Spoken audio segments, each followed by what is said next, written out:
And I look in the audience and there's this old woman and she's sitting down and she's covering both of her ears because she can't handle the atrocity that is happening on stage. And I don't blame her at all. But in that moment, That's awful. am on stage and then I start God. crying on stage.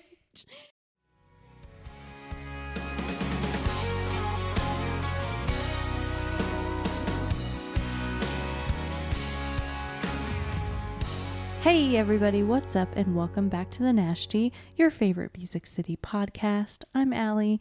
I'm here with Ty and my rotten dog, Bella. What up, what up? Belly. Roof.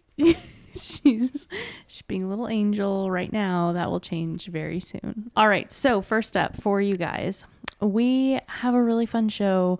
We're going to be talking about our cringiest moments as performers. I am looking forward to this one because it's just chock full of unfortunate moments. We're going to go in order from least cringe to most cringe, or at least I am. Ty's going to do whatever he wants. Yeah, no, he's same. The champ. Okay, same. No, cool. same. Awesome. And before we do that, we're going to jump into Song of the Week. So I don't know. How are we? Do we want to switch it up or do you want me to go first again? No, ladies first. Ladies first. The Nashville way. That's going to be our saying. I learned that the first time I got here and I went to Logan's. Yeah. And the waiter came over and looked at me and he goes, what would you like to drink? And I said, I'll just have a sweet tea, please. And he goes, ladies first. And I'm like, but you're looking at me. I never made that mistake again. And I'm like, from now on, no matter what it is, ladies first, always. Yeah. You know better. Yep. My bad. That's great. Yeah, that's pretty accurate. Everyone kind of does that around here. I hadn't realized. Okay. Well, that's good to know. A good Southern waiter will look at the woman first. Yeah. And if they look at the guy, first. then like question it and be like, where are you from? Like, I'm serious. Are you from New York? I'm just kidding. From Jersey. Jersey.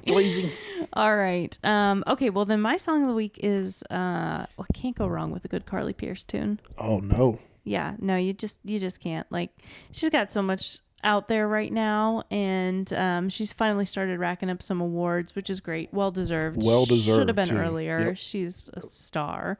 And also just in terms of vocal ability, like obviously this town is full of super, super talented people, but when it comes to control and range and, she's just got it all. And it's nice to be able to listen to someone like that. There are some times that people can feel a little too shouty to me, especially if they're belters. Respect the talent. Amazing. Yep.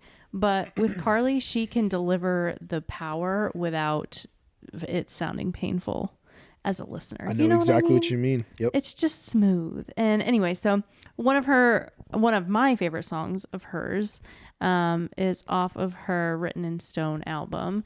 And I was in love with the EP that she had come out with. And then when I realized that she had released a full length album, I was so excited. So anyway, one of my favorites is called Liability.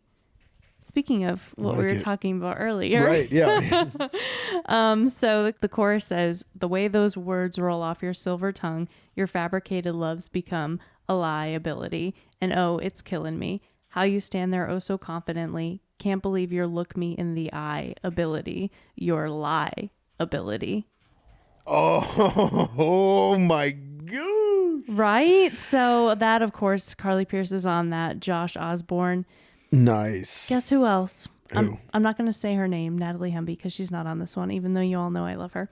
Shane McAnally, of course. Oh, there we go. Yep, there it is. There it is. So yeah, that whole album is great, and I'm glad it's gotten the cred that it deserves. That's so good. There's a lot of work put into that, I'm sure. And she seems like such a good person too, right? Oh, so it's always absolutely. I mean, I love to see the good guys win. Me too. And she's been through some shit, especially relationship wise, and like that just goes to show you, if you are who you are and you're genuine about what you're doing, and also like being vulnerable with people, that goes a long way. Not many people would say, I am going to set out to write a divorce album. And I'm sure she didn't, but through her, healing and that process of trying to overcome these things that she had gone through and heartbreak, she came up with a beautiful body of work. And I'm just like, that is a testament to the power of songwriting. Sure. Yeah. Yeah. Yeah. Listen to me agreeing with myself. Yeah. Yeah. That's awesome. Anyway, tell me about your song. No, that's really interesting because I didn't know a lot of that stuff about Carly. So Yeah. it's interesting. Yeah. Like, Oh, I'm there's sitting a here couple like, killers on there. That's okay. really good. I'm gonna listen on my way home then. Yes. Yeah. Okay, so you and I have a utility player that we've both shared the stage with. Yeah. A friend of ours, and she was on the late night show. She was on a show at night. Whatever Kimmel is.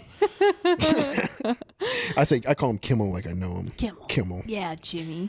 Yeah, like if you're gonna force your way in through my TV screen every single night, I'm gonna call you. You're my friend. You're my. I know you now. We're buds. Yeah. So she was performing, or she was playing with an artist named Hailey Whitters. Mm-hmm. Heard Hailey's name in town for a few years now, for a while now, I guess. But I had never, I guess, stopped and listened to her stuff. Yeah. She has this song called "Everything She Ain't" that she performed. It's so good. Yeah.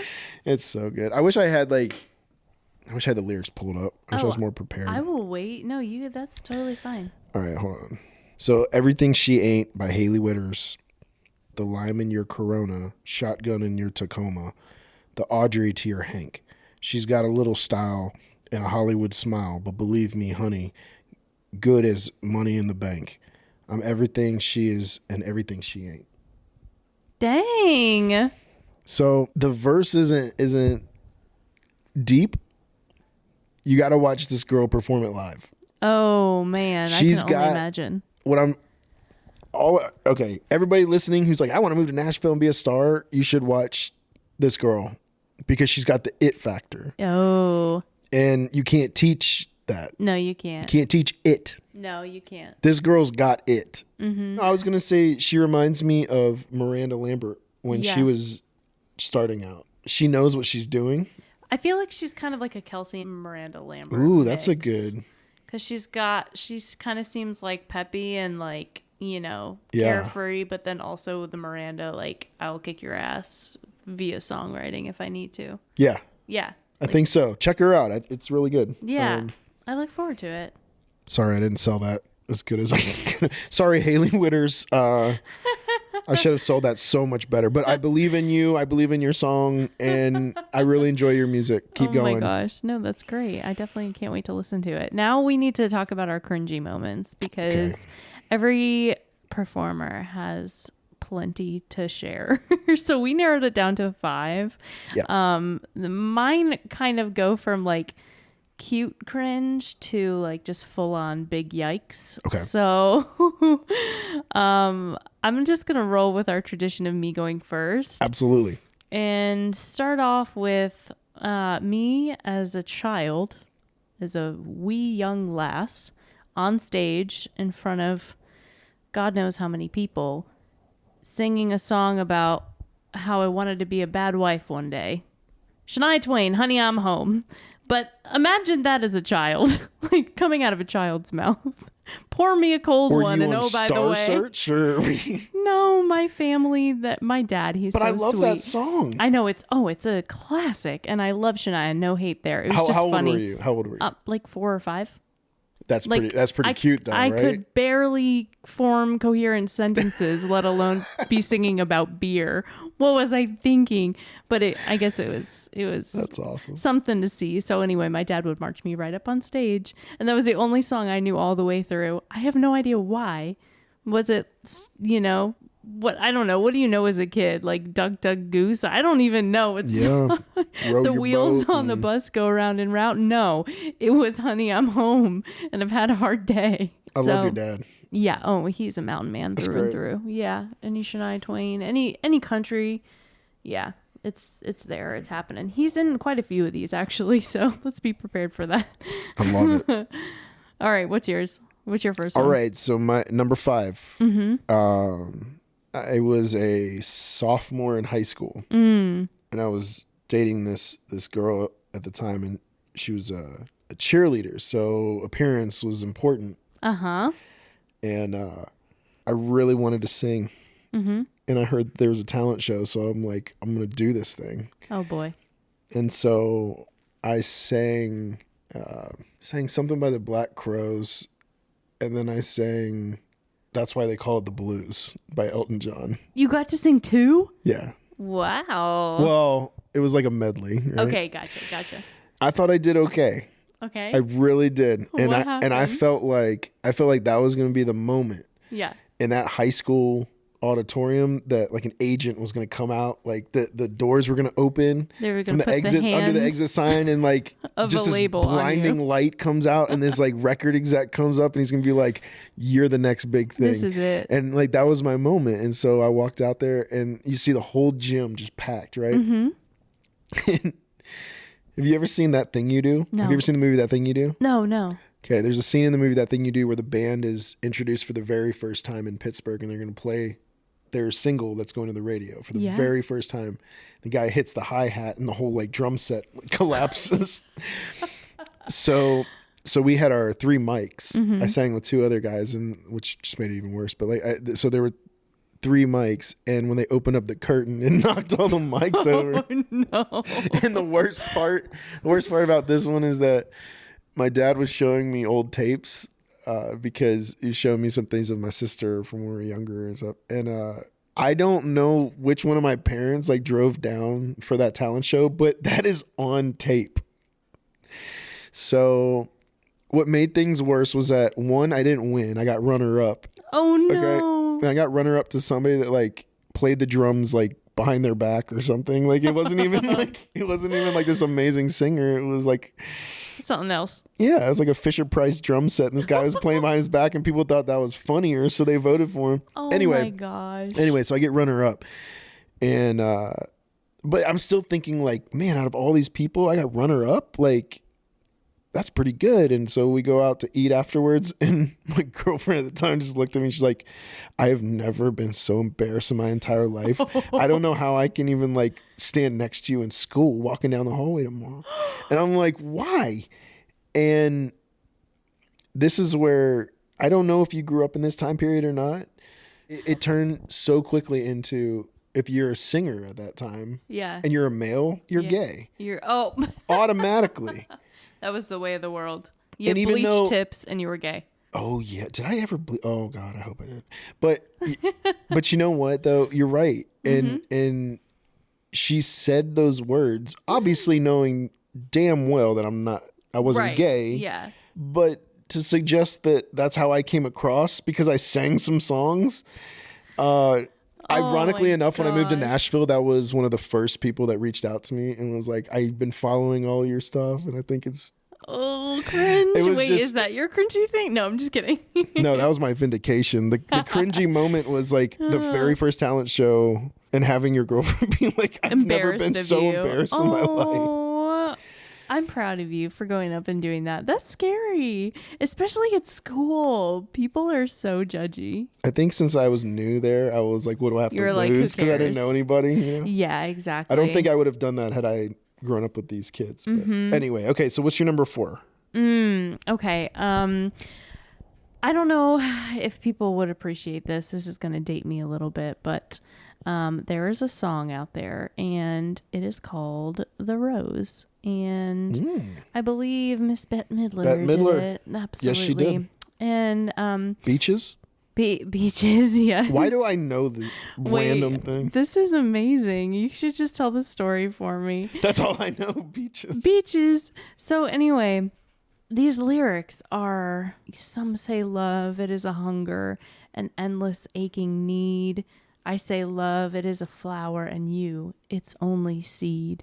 When the night has been too lonely and the road has been too long, and you think that love is only for the lucky and the strong, just remember in the winter, far beneath the bitter snows, lies the seed that with the sun's love in the spring becomes the rose. So it is like, it's f***ing deep, right? Yeah. Okay, well, for some reason I thought it would be a good idea as, I don't know, a 7th grader to cover this song and put out a recorded version of this song with my squeaky ass, crackly ass, pitchy ass voice. I was so embarrassed. my first recording opportunity, and I sang that, which no shame in that song at all. My mom sings it, and I think that was like part of the draw, is because like I just wanted to be like my mom, and you know, she's so talented, and but she's a grown-ass woman. Like, she should be singing that song. Yeah, right. Not me. Not a little kid. I played it for my grandmother, and oh, I love my grandma so much. I love her to pieces, and she's the most amazing woman.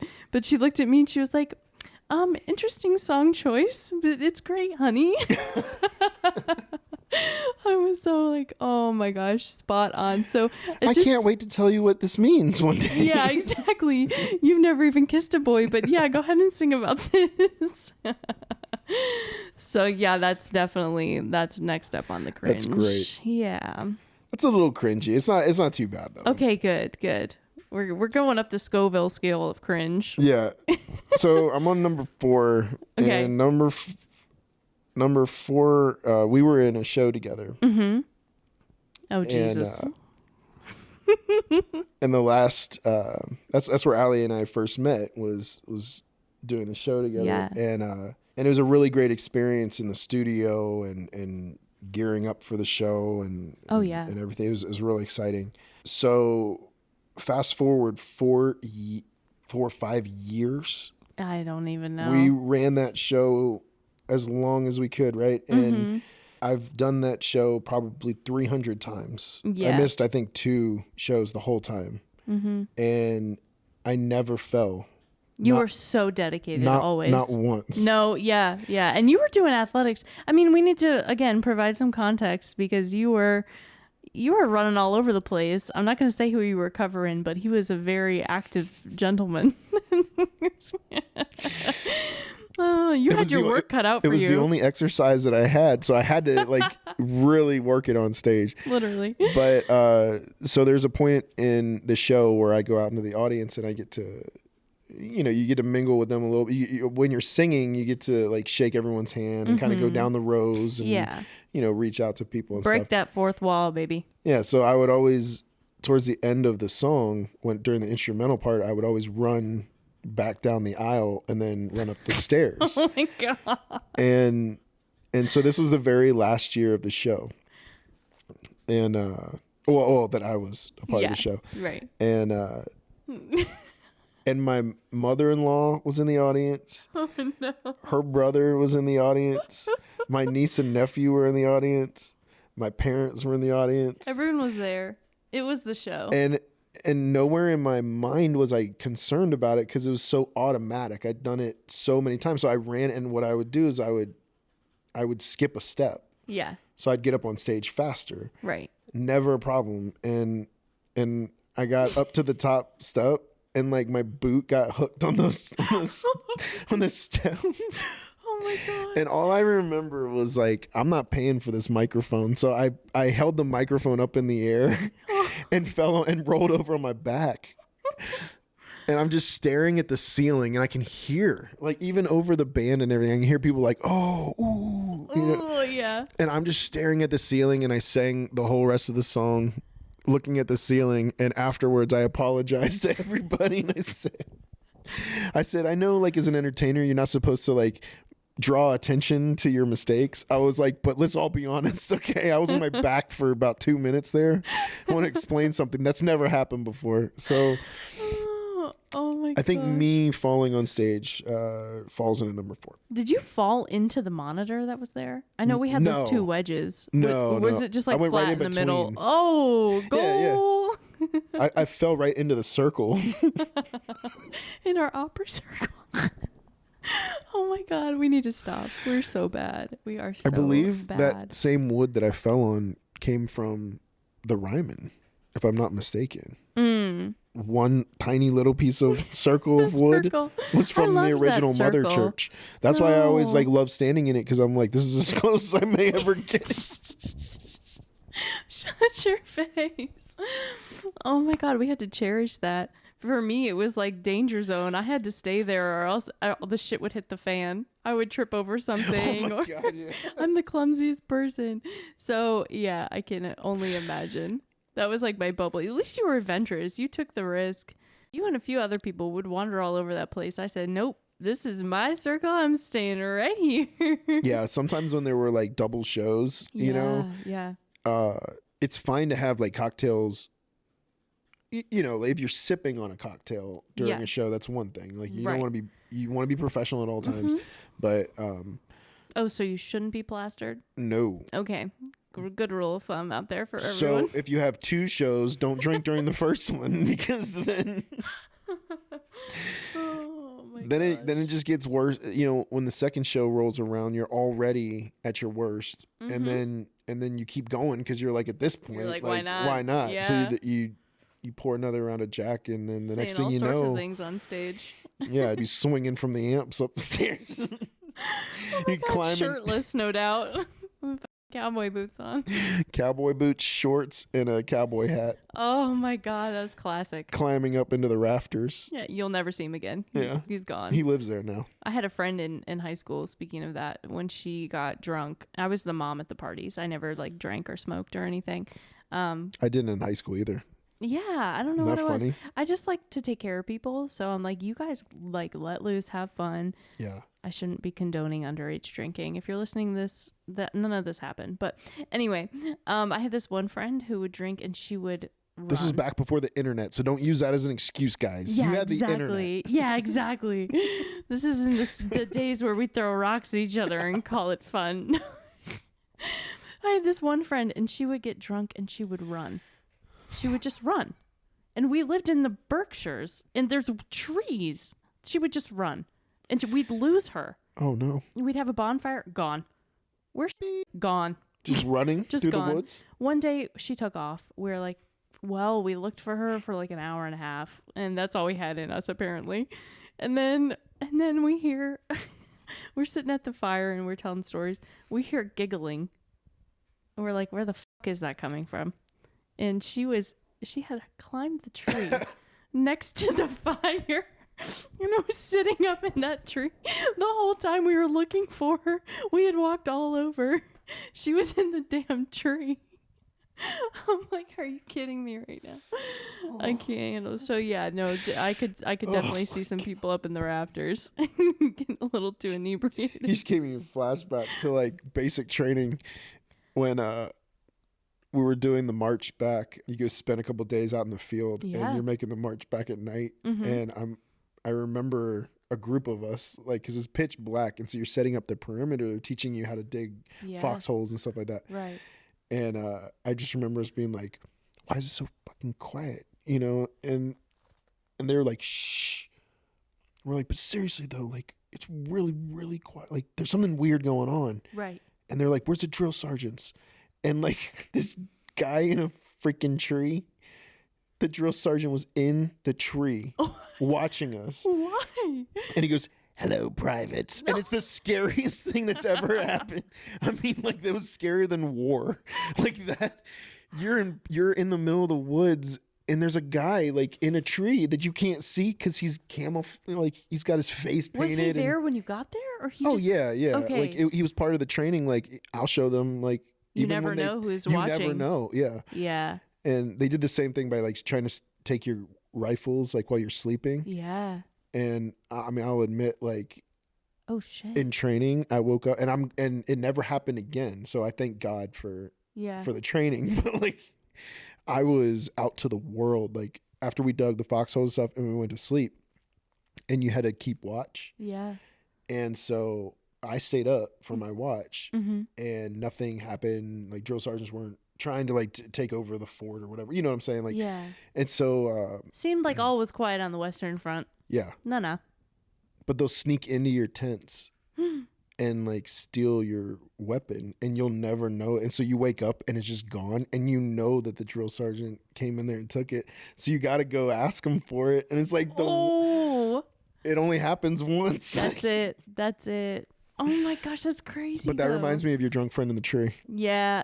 She's that's something terrifying. Else. And she was super smart too. She's probably like doing crazy shit somewhere running the world now. Yeah, it's funny how that happens. But anyway, we all did cringy stuff in high school. Speaking of cringe, we're gonna circle back to our cringe moments and loop. One time I was singing, and you know, as singers do, and I was in some little town.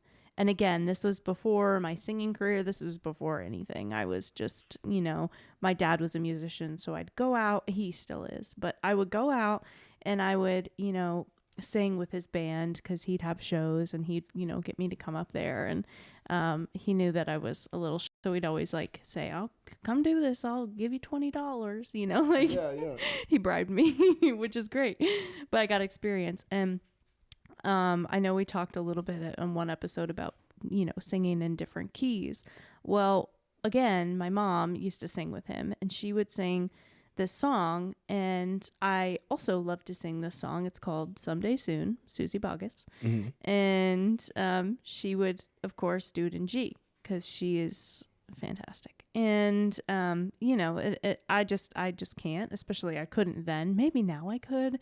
My range has changed a little bit, but I was just always like more comfortable in F. But as a young child, you don't know how to elaborate on that. So I would always say, "Dad, like, I can't sing this. Can we, like, how do you make it singable for me? How do you make it lower?" And so sometimes we would, but if I just wasn't doing it enough to like make it a thing. So forgot to mention it that day. Band starts playing it. It's in G. We're out. It's like in the middle of town on one of those elevated stages. It's like one of their Saturday night dances. And I'm young at this point again. I'm like maybe in young middle school. And I go out there and I'm like, I'm just trying so hard to keep it together. I'd gotten through some songs already and I'd done an okay job. But again, I haven't been singing very long. I'm pitchy. I'm all over the place. Add on top of that the fact that I was singing the song in the wrong key.